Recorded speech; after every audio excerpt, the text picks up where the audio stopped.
My name is Dr. Aspen Mock. I'm one of a team of Women Ed US Network leaders, and today I have the distinct privilege of interviewing my co-leaders, Dr. Melissa Egri McCauley and Dr. Jacinta Calzada-Mayronne, for an exclusive insider's look into the newly released book, Being 10% Braver, edited by Keziah Featherstone and Vivian Porritt. Dr. Egri McCauley and Dr. Calzada-Mayronne are two contributing authors to the text, and here today to share their experiences in the field of educational leadership that led to the composition of Chapter 26, which is entitled Women Leading Women, Moving Mindsets and Failing Forward. Ladies, thank you for being here for this exclusive authorship discussion. Can each of you tell us a little bit about yourselves to start off? McCauley. I go by Melissa Egri McCauley as well. It's my name in the chapter. It's my maiden name, and I think it's part of who I am. So there are times where I will use that. It's part of my journey. So I am currently a vice principal at a middle school in Western Pennsylvania near Pittsburgh, PA. I've been Western PA my whole life. I've been a teacher, started out as a family consumer science teacher, which is another name for a home economics teacher. Went back to school, got my master's, and continued that leadership journey that I wanted to be on, and got my doctorate, which is where I met Jacinta here. And that's what led us to our collaboration. So without going into too much detail, that's me. And I'm Dr. Jacinta Calzada-Mayronne.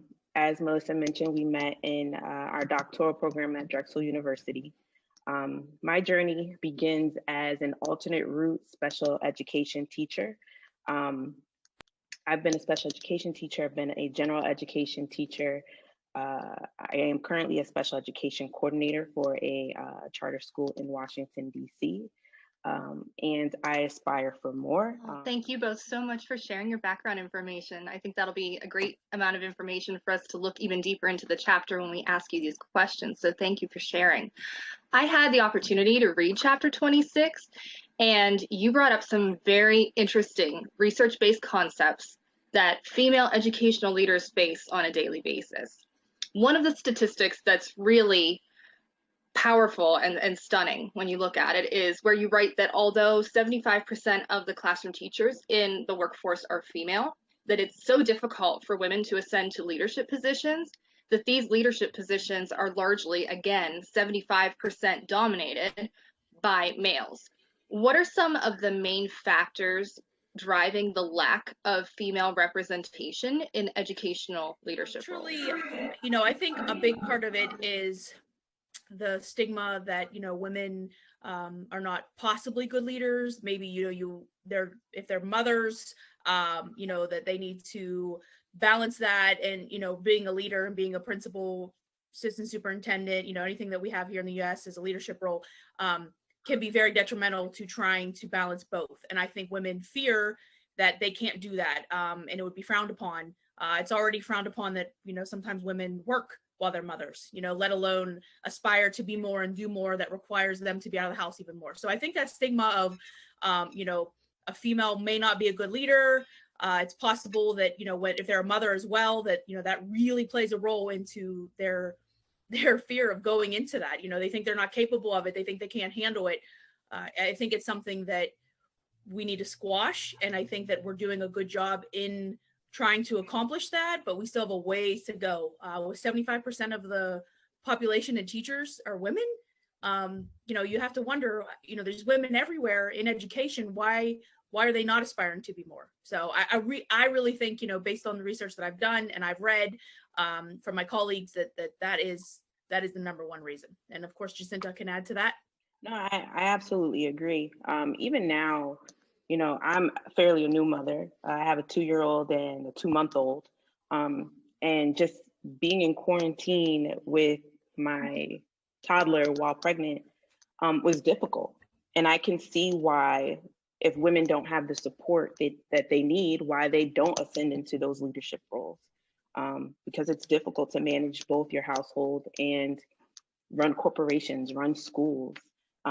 Because you're being pulled in so many different directions. Do you think that perhaps it would be helpful for systems to be more accommodating to mothers and children, taking care of children as being part of leadership. Do you think that something like that, a world like that, a system like that is possible, where it embraces the concept of family with mothers and children?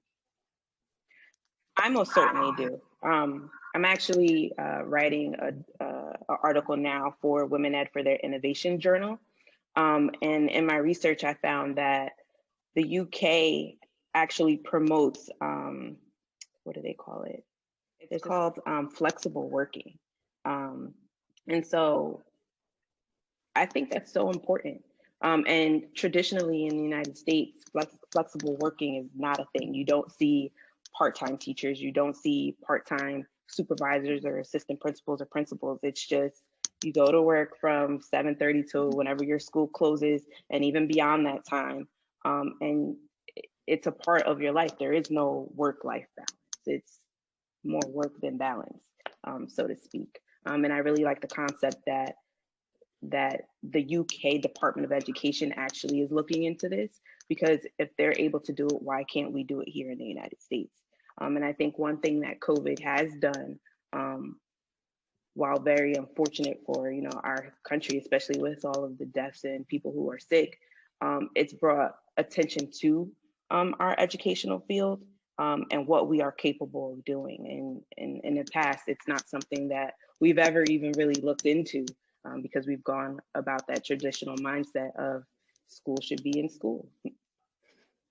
So it's sort of a shift from, would you say, the industrial education model that doesn't embrace the concept of focusing most importantly on children, and then on as well on mothers, as trying to help them all be part of a system where we can all contribute and work together. So the flexible work balance would work for that.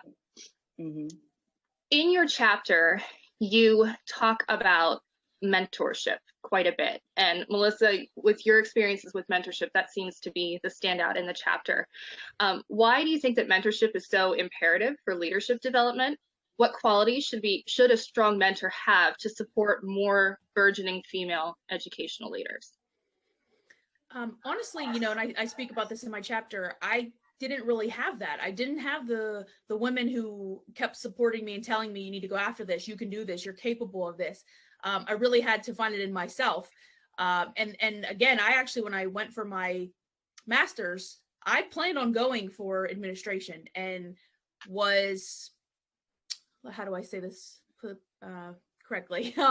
Was told not to, basically. Like, you can't do that. You're a woman, you're a mom, like, just, I wouldn't do that if I were you. You don't understand how hard it is. You don't understand how much time you have to put in. Like, it's just not for you. And I was discouraged. I truly was. So I went for curriculum and instruction and thought, okay, well, I guess the administrative role is just, it's not for me. That's just not where I belong. And then that fire that was still in me never went out. And when I enrolled in my doctoral program, I had a friend that was a former teacher. I actually spoke about her in my book. Her name was Miss Mel, and she was a 7th grade reading teacher for me. And then she became more, after I left the school district and graduated, she became more and went into administration. And she actually told me about the Drexel program for my doctorate. She was enrolled in it. She told me about it. We had touched base after I became a teacher, and, we kind of got connected again, which is awesome. Just shows you again the role that educators have in, kids' lives. It never went away.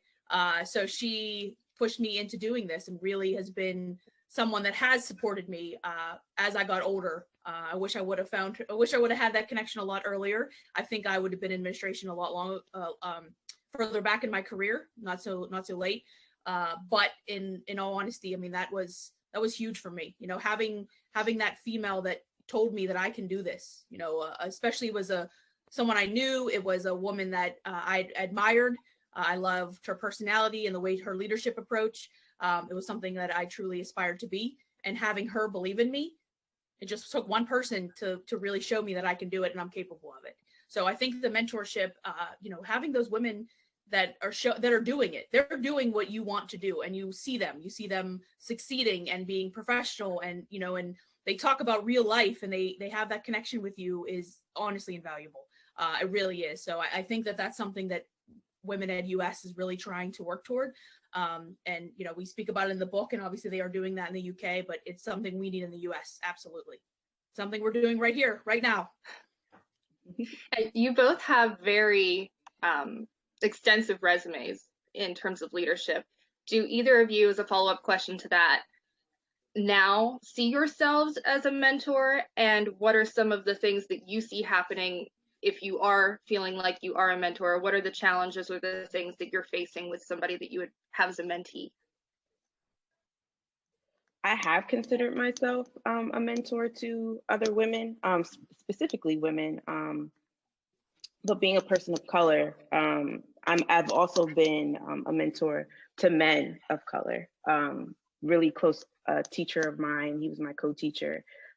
I've been able to really kind of push him and urge him along the way, knowing that he has that ability. But in terms of women, I find that in different spaces now, when I come in and say, you know, I'm Dr. Jacinta Calzada-Mayronne, people are more interested in what I have to say. One, because I'm young, I appear to be younger than what I actually am.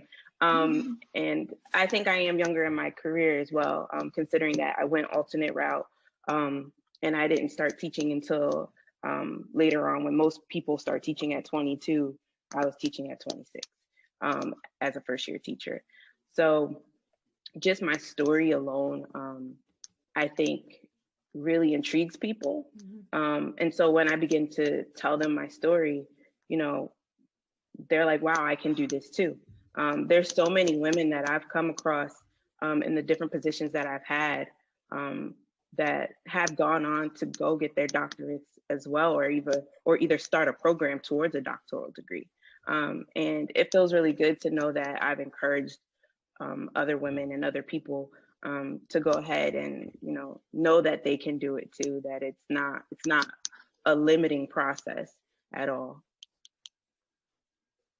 Right.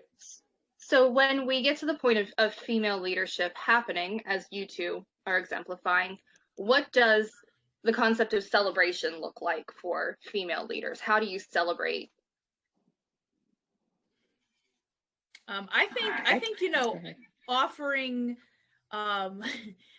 you know, as far as social media, you know, emails, cards, I think really just giving shout outs and saying like, hey, you go you.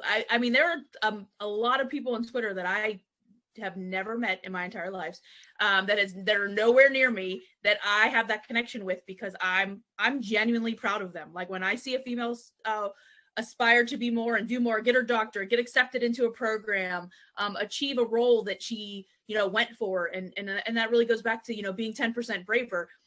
I immediately shout them out 100%. Like I am genuinely proud of the things that they're going after, because I know the courage it takes.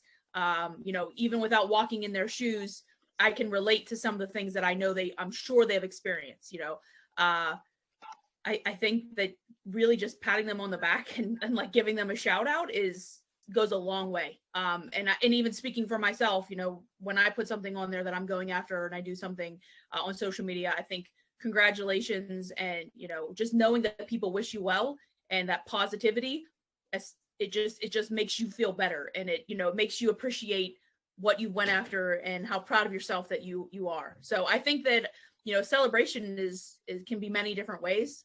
I think just kind of a connection, a shout out, a congratulations it goes a long way. Probably more took 2 seconds of your time, and, you know, it really made a difference in their lives.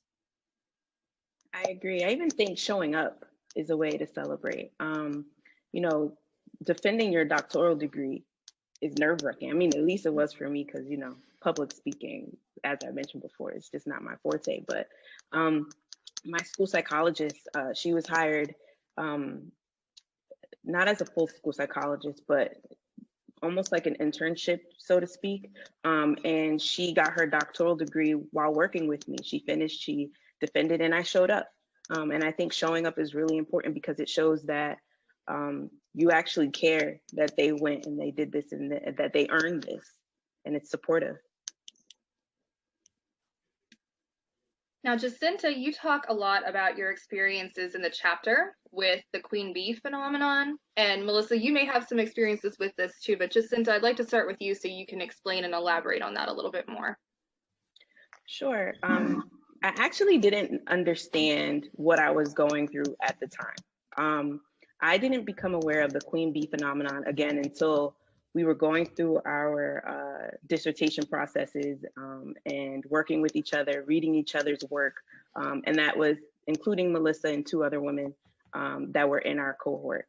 And it was specifically Dr. Kochia's work in her dissertation that was reflective for me in understanding that, wow, what I went through was the queen bee phenomenon and possibly what I was going through at the time of writing this chapter.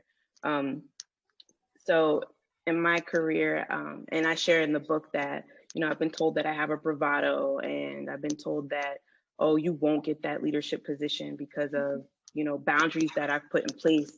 And they've all come from women who I've worked under. Different from Melissa's experience where she's worked under men principals or worked with male principals.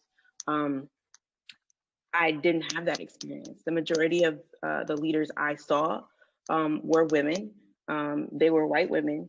And for me, not having, representation also played a part in, why I aspired for more. Why aren't there women who look like me who run schools, specifically because I'm an urban educator. I pride myself in being an urban educator, and I've been in some of the most lowest socioeconomic school districts our country has.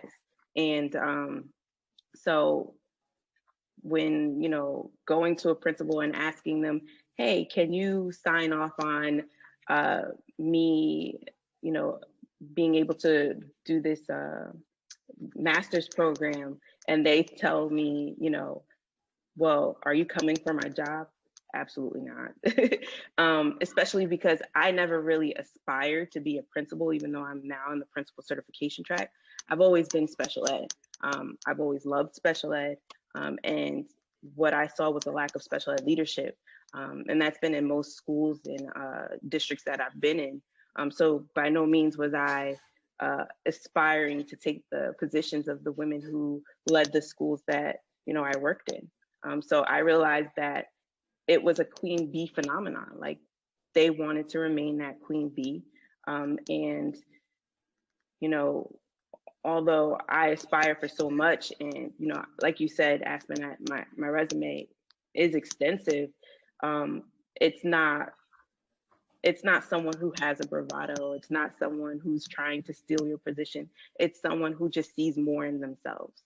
I see more in myself, and I know I can give more to my students. And I think that sometimes we forget that that's what this is all about. Education is very selfless, and we're servants. We're servant leaders to our communities. And to kind of go through those different transitions of working for women who didn't see that in me or understand that about me was very disheartening, but it didn't stop me. And it was one reason for me to fail forward, because I do feel like leaving a school and transitioning to different districts could be seen as somewhat of a failure, because my resume doesn't necessarily show longevity in certain districts, but there's a reason for that, and I think this speaks to it. Yeah. Wow, thank you.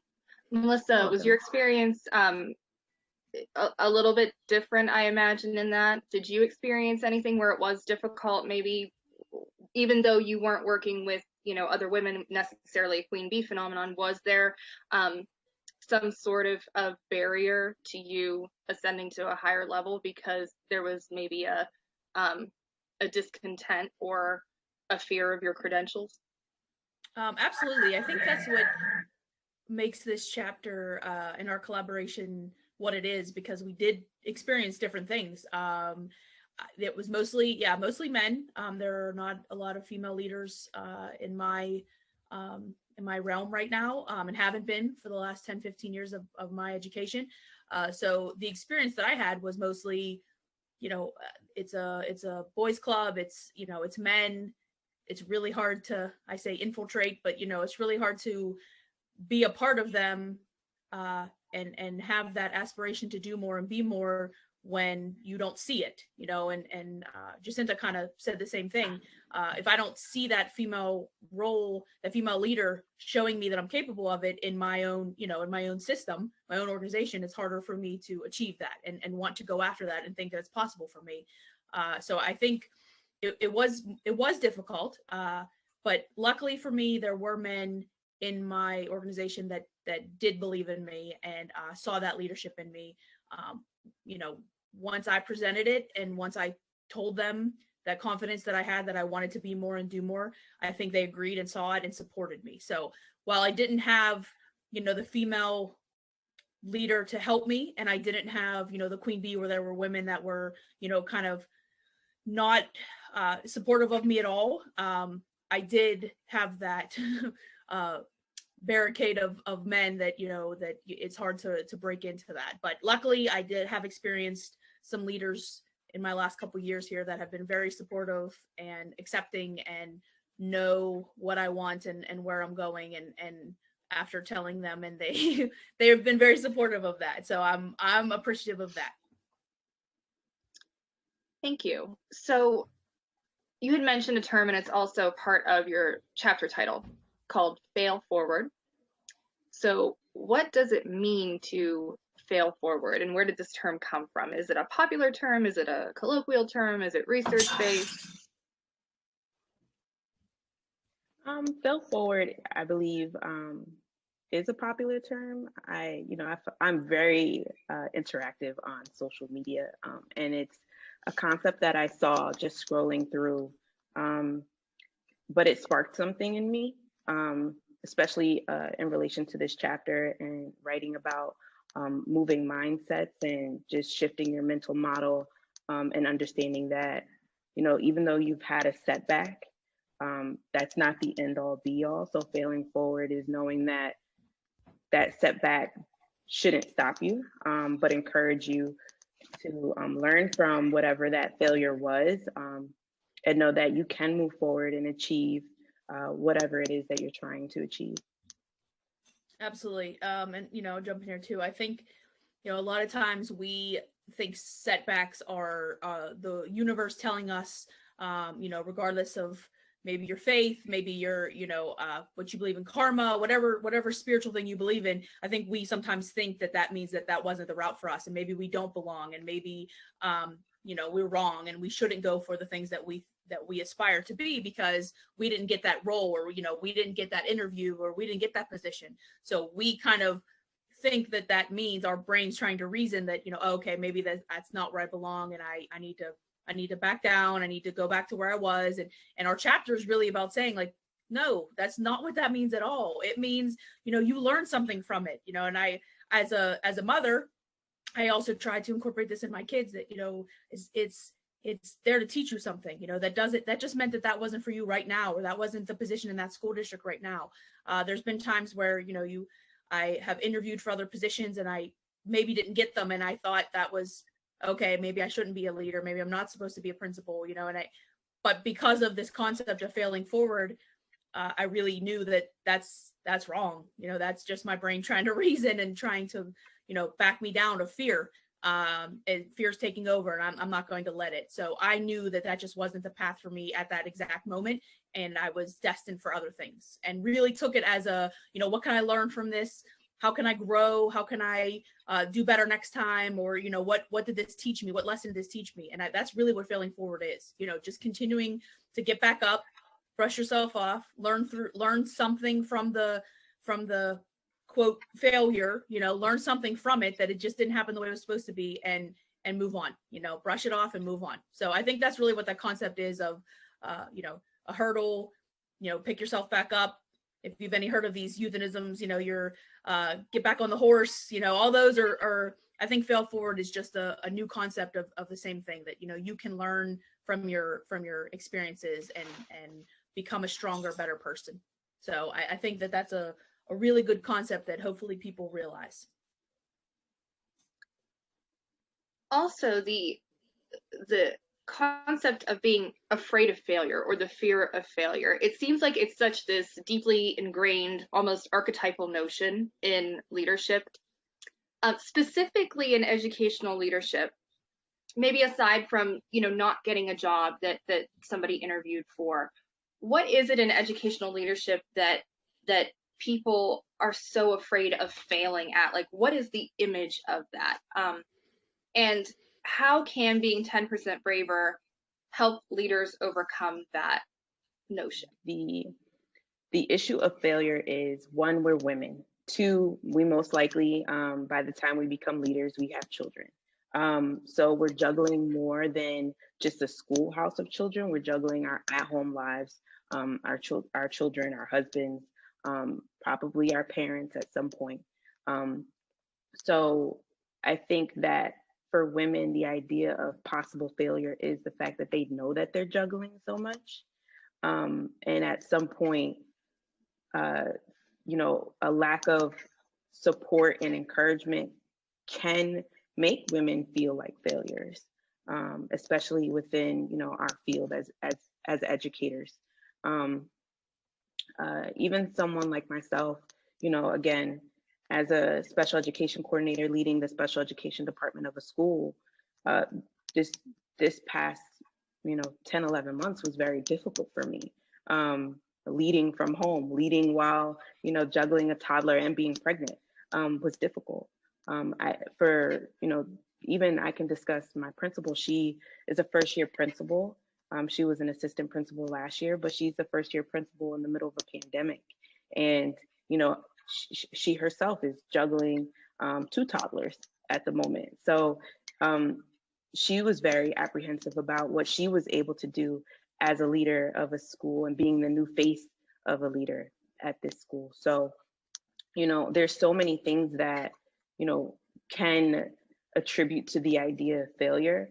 But the fact that we're all still going shows that we can fail forward.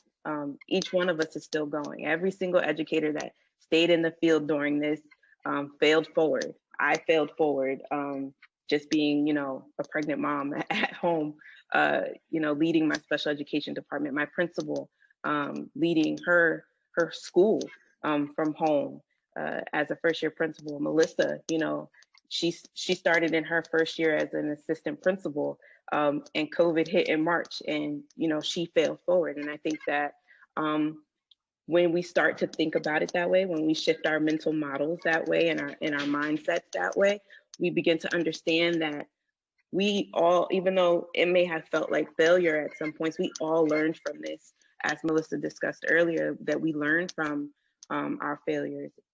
And moving forward is just the pinnacle of all of this, that we're able to.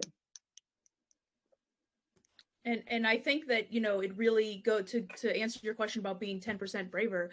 I mean, it only takes a little bit more. You already did it. Like, you already had the tenacity to go after it in the first place. So it's there. I think tapping into like being 10% braver, which is, the women ed way, it just takes a little bit more, just one more step, just one more, a little bit more effort, and you can continue on, and I think when you take the failing forward, shifting your mental model, taking the failing forward and the 10% braver, you kind of tie those all together, and you have the tools you need to keep going, and when you face adversity, to keep pushing forward. So can each of you describe a time you took a risk and you were met with success? Yeah, easy. Going for my doctoral degree was a risk. I am the first graduate in my family. My father is an immigrant from Cuba. His family is from Cuba. And my mother just decided, college wasn't for her. So, a risk was every step of the way of my educational career, because I did it essentially on my own, all the way up to my doctoral degree, and now pursuing my certification as a principal. So it was a risk. and a risk worth it, because here I am today. I feel successful, and I am a role model for my children, and I am a role model for the students that I serve. So it was definitely worth the risk. Obviously, I would second all of that. It was. I think anytime you step out and put yourself out there, and I prior to Women Ed, I did a lot with like Brené Brown, and I like to listen to a lot of those podcasts. And I really think, putting yourself in the arena and being, a part of something that has the possibility of failure which is everything, is scary. So I think for me personally, which obviously I kind of second everything Jacinta said, did not have anybody in my family that achieved these kind of educational aspirations that you didn't even really want to. That wasn't their path, not that they didn't do it, they just wasn't their path, wasn't their option, weren't interested. I think really going after my principal papers, being a mother, getting my doctorate, and especially in my teaching role, my degree is in elementary education. I'm certified in elementary education and family consumer science. And I think sometimes trying to be respected first as a female, second as a mother who's trying to balance everything, and really third as, what I think people are sometimes can be judgmental of your background, like, oh, what did you teach prior to this? Obviously Jacinta has a lot of experience with special ed. Like, that's something that I did not have a lot of experience with. So I was nervous that I wouldn't be able to do the job. Luckily for me, I'm a quick learner. And obviously I continue to go after more in education. So I want to learn. I'm like a sponge. I soak it all up. So speaking to people that have that experience has helped me be braver, because I'm learning from them. So I'm very aware of my capabilities and my strengths and weaknesses, and I really work on trying to make those weaknesses stronger so that I can learn from others who have more experience from me. So I think truly for me, being with the teaching position I was in, I think that was hard sometimes with that title to be taken serious. So I would say that's how I really had to be 10% braver and really put myself out there. And kind of, I had a lot of things against me. So I think that was hard for me. So. Can each of you describe a time that you took a risk, and then to use the term that's really highlighted in your chapter, you failed forward?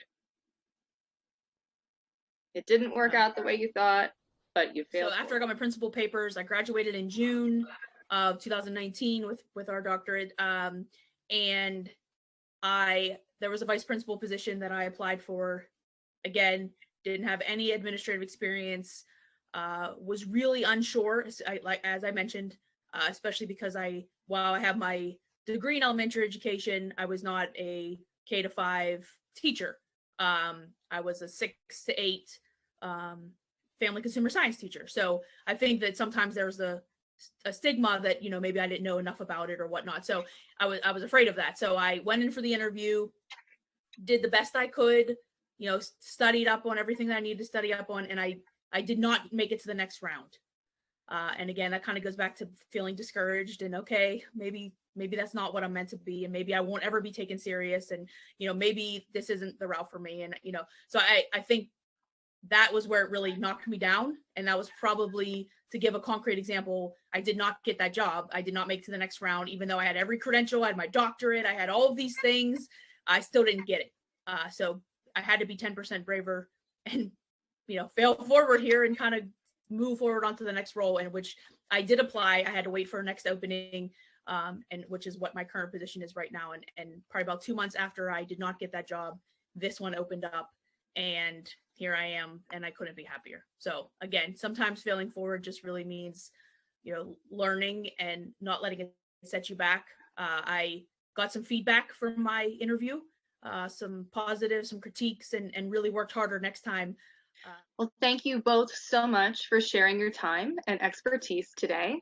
For our audience, thank you for listening. You can purchase the book Being 10% Braver through Amazon and read the stories of female educational leaders being 10% braver from around the globe. And can we possibly have a final message? When I answered the questions, I really wanted to make sure that I was, definitely referring back to my chapter and being real about our journeys. But my final words that I really just want to say is, aspiring females out there who think that they can't do it, that they are not capable, that, it's not for them, that being a mom, they want to have babies, they want to, go a different route, that maybe, maybe there's the queen bee syndrome they're dealing with like Jacinta was, or maybe it's all men, and they think that, they're just not made for it. In all honesty, I think you need to read this book, first of all, and you need to read the first one as well. While Jacinta are not in that one, that is what inspired me. That's how I got involved in Women Ed in the first place, was I read the first book, found it on Twitter, ordered it on Amazon, and I was sold. I was in, got involved in Women Ed US, and the rest is, well, not history, because it is still happening. But honestly, I think my message to you really is you need a support system. You need strong women out there who are going to continue to lift you up, build you up, tell you what you're capable of, and when you aren't succeeding, they'll give you that push you need, and that comfort and that support, that to let you know that you're capable of a lot. And if you are experiencing other things with women that maybe they're not being supportive or something like that, like maybe need to send them over to Women Ed US, and tell them to follow us on Twitter, and they'll see some positivity. And don't let other people's opinions, men or women, bring you down, because you are capable of a lot. And if you have that bug in you, you have that fire in you, you need to go after it, regardless of the setbacks. So be 10% braver, fail forward, and let us know on Twitter if you need something. I'm here.